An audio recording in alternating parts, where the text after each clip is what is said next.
Hello, hello everybody. It's bedtime, story time again. Today I'm going to read Hoot by Jane Hissey, and I'm going to shout out a special hello to Elijah and Malachi. Hope you're both very, very well, and I hope you enjoy the story tonight. It's not the most adventurous story, but I couldn't find an adventure story, so I will have to go out and buy one if I can somehow get one somewhere. But here we go. We're going to read Hoot. So, Hoot, Hoot.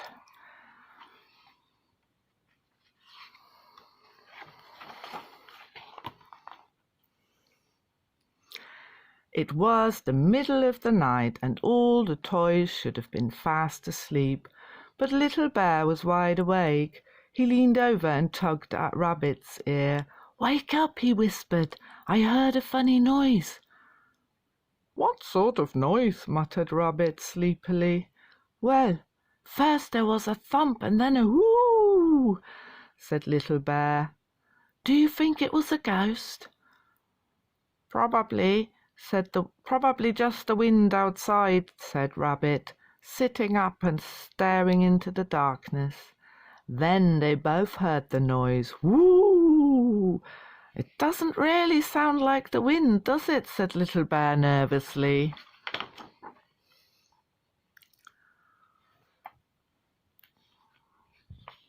Without warning, a white shape drifted past the bed.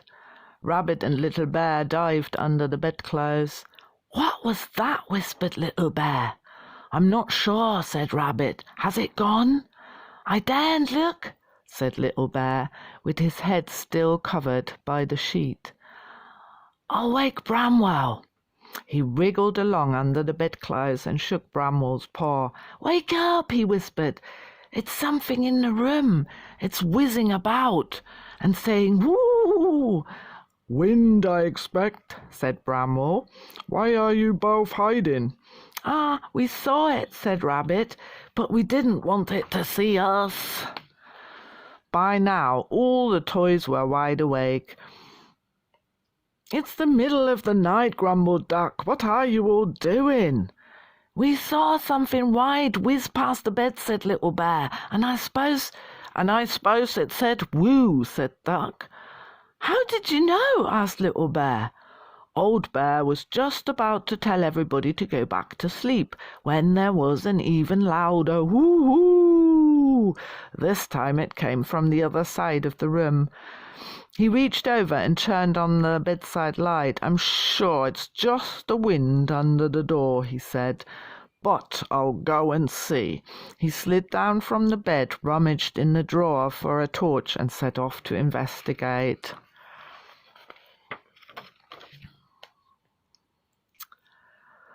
While they were waiting for Old Bear to return, Bramwell showed the other toys how to make funny shadow pictures on the wall. Little Bear thought he'd made a really good rabbit shape until he realized that it actually was Rabbit. So he tried an elephant shadow instead, and Rabbit made a crocodile that could open and shut its mouth. The crocodile was just about to bite the elephant's trunk when Old Bear returned. "I didn't see anything," he said, "but someone has been there. All the things we left out have been tidied and put away." "Well, wind doesn't tidy things up," said Little Bear, "but I suppose a ghost might. Let's all go together and have a look." The toys jumped down from the bed and tiptoed across the room, peering into corners behind the furniture. Then they heard the woo right over their heads. "That's it!" cried Little Bear. "That's my noise. It's on top of the cupboard." "Noises aren't usually on their own," muttered Duck. "They come from something."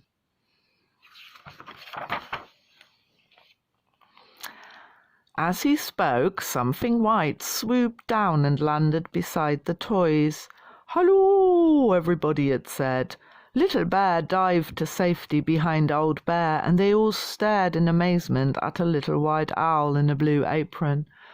"Well, what are you all doing up in the night?" asked the owl. "You're usually fast asleep." "We heard a sort of ghostly woo noise," said Little Bear, peeping out from behind the Old Bear. "That was me," said the owl. "I always do it. That's why they call me Hoot." "I heard a thump too," said Little Bear. "Ah, that was my nest falling down," explained Hoot. "Oh dear," said Old Bear. "Where was your nest?" "Up there," replied Hoot, waving a wing at the tall cupboard.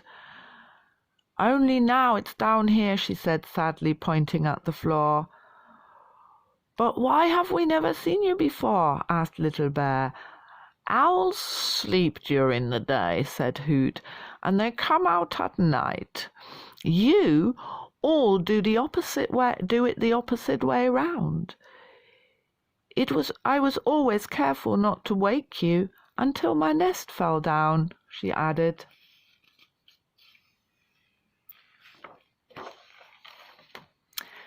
The toys all followed Hoot over to the fallen nest. "It's made of socks?" said Bramwell in surprise, picking up one that had fallen out. "Are they in pairs?" "Oh no," said Hoot. "I only use old ones. I find them lying around. Socks are perfect for a nest, nice and soft and warm." "I always wondered where they went," said Little Bear. "We've got a whole drawer full of socks that don't match." "How will you get your nest back up, Hoot?" Hoot pulled at the nest, and the sock came away in her beak. I don't think I can," she said sadly. "It will fall apart if I move it." "Does your nest have to be round and warm and soft?" asked Little Bear. "That's it," said Hoot. "Well," said Little Bear, "I know something that'll make a really, really good nest." He rushed off with the torch and returned a few minutes later with an old woolly bobble hat. "This won't fall apart," he said, climbing into the hat, "and it's very, very cosy. You try it, Hoot." Hoot carefully lowered herself into the hat and snuggled down. "Yes, it's lovely," she said. "Thank you, Little Bear, but I wonder if I'll be able to fly with it." Old Bear found a piece of string and gave it to Hoot. "If you fly to your cupboard with this," he explained, "we will tie the hat to the other end and you can pull it up."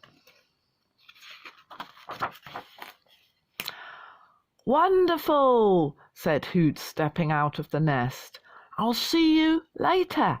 Then, spreading her wings, she flew right up to the top of the cupboard with the end of the string in her beak. Little Bear tied the other end of the string to the bobble hat, and Hoot began to pull. Just as the hat was leaving the ground, Little Bear gave a big leap and clung to the bobble. Hoot tugged hard on the string, and Little Bear and the bobble hat rose into the air.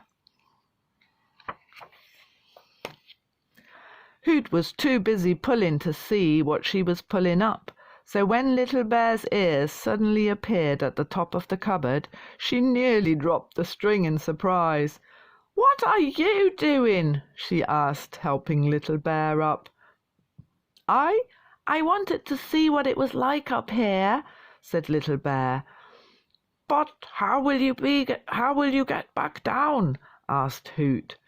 I didn't think about that," said Little Bear. "Well, if you could help me put my nest in place, I'll give you a ride down on my back," said Hoot kindly.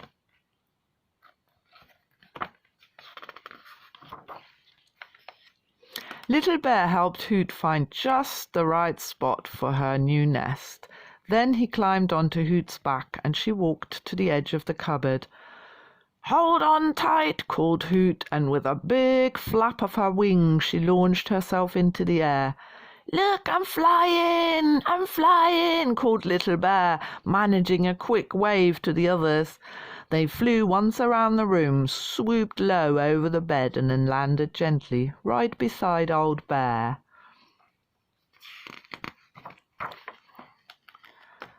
"I'm hungry now," said Hoot as her passenger climbed down. "But it's in the middle of the night," said Little Bear. "Exactly," said Hoot. "Lunchtime for owls." She flew off again and returned with her lunch, a little pile of cheese and crackers wrapped in a handkerchief. "Oh, lovely!" cried Little Bear. "A midnight feast! Hooray!" I don't think there'll be enough for all of you," said Hoot doubtfully as she carefully unwrapped the parcel of food. "I wasn't really expecting guests." "Don't worry," said Old Bear. "We don't usually eat in the middle of the night, so nobody will be very hungry." I think I might be just a bit," said Little Bear, staring at the crackers. "Well, join me then," said Hoot. "It'll be nice to have some company for lunch." Old Bear realized that the other toys were beginning to look very sleepy, so when all the food had been eaten, he said it was time to say good-night to Hoot and go back to bed. "I'm sure we'll see you another night," he said. "And we'll try not to be too noisy in the daytime," said Rabbit. "Now we know that you're asleep." Little Bear was so tired and full he had to be carried off to bed, and very soon all the toys were tucked up and fast asleep. In the morning they found that Hoot had had a very busy night. All the socks were hanging from the end of the bed, and they had been sorted into pairs, the socks from Hoot's nest and the matching ones from the sock drawer. The toys looked up at the cupboard. "Thank you, Hoot," they whispered, "and good night." They thought they heard a sleepy whoo, but it might have just been the wind outside. "Night, night, Hoot." "Night, night, boys and girls." "Night, night, Elijah." "Night, night, Malachi." "Night, night, Mummy," and "Night, night, Daddy." "Night, night, everybody who says good night. Sleep well and sweet dreams. Bye-bye."